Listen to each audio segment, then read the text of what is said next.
200 ஆண்டு கால அந்நியர் ஆட்சிக்கு முடிவு கட்டி 1947 ஆகஸ்ட் 15 நம்முடைய நாடு விடுதலை பெற்றது.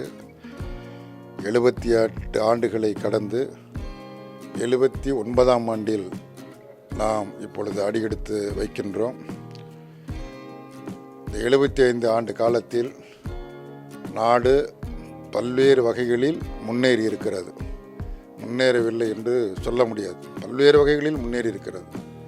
கல்வியில் முன்னேறி இருக்கிறது, மருத்துவத்தில் முன்னேறி இருக்கிறது, தொழிலில் முன்னேறி இருக்கிறது, நிர்வாகத்தில் முன்னேறி இருக்கிறது. இப்படி பலவற்றிலும் நாம் முன்னேறி இருந்தாலும் கூட இன்னும் முன்னேற வேண்டிய தூரம் நமக்கு இன்னும் அதிகமாக இருக்கிறது என்பதுதான் யதார்த்தமான உண்மை.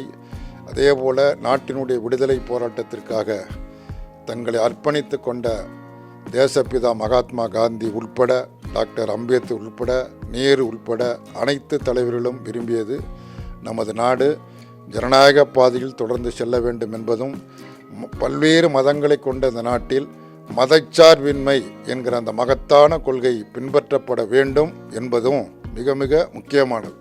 அதே மாதிரி அயலுறவு கொள்கைகளில் நமது நாடு தனித்துவமிக்க நாடாக இருக்க வேண்டும். எந்த நாட்டையும் சார்ந்த நாடாக இருக்கக்கூடாது. நடுநிலை கொள்கையை வகுக்க வேண்டும், நடுநிலை கொள்கையை பின்பற்ற வேண்டும் என்பதில் பண்டித ஜவஹர்லால் நேரு அவர்கள் உறுதியாக இருந்தார்கள். அதுதான் நம்முடைய நாட்டிற்கு நன்மை வைக்கக்கூடியதாகும். அதே போல் பண்டித ஜவஹர்லால் நேரு அவர்கள் நாடு விடுதலை பெற்ற பிறகு நாம் சொந்த காலில் நிற்க வேண்டும், பிறரை சார்ந்து நம்பியிருக்கக்கூடாது.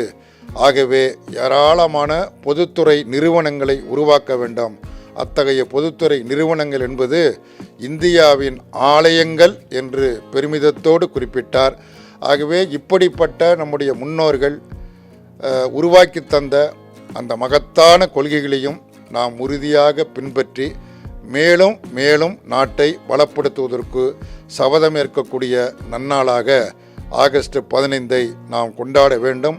அனைத்து மக்களும், நாட்டில் உள்ள 140 கோடி மக்களும், இது நம்முடைய நாடு, நாம் விடுதலை பெற்ற நாடு, இது நம்முடைய சுதந்திர தினம் என்கிற முறையில் கொண்டாடுவதற்கு அனைத்து முயற்சிகளையும் மேற்கொள்ள வேண்டும் என கேட்டு, அனைவருக்கும் இந்திய கம்யூனிஸ்ட் கட்சியின் தமிழ்நாடு மாநில குழுவின் சார்பில் நெஞ்சம் நிறைந்த புரட்சிகரமான சுதந்திர தின வாழ்த்துக்களை தெரிவித்துக் கொள்கிறேன். வணக்கம்.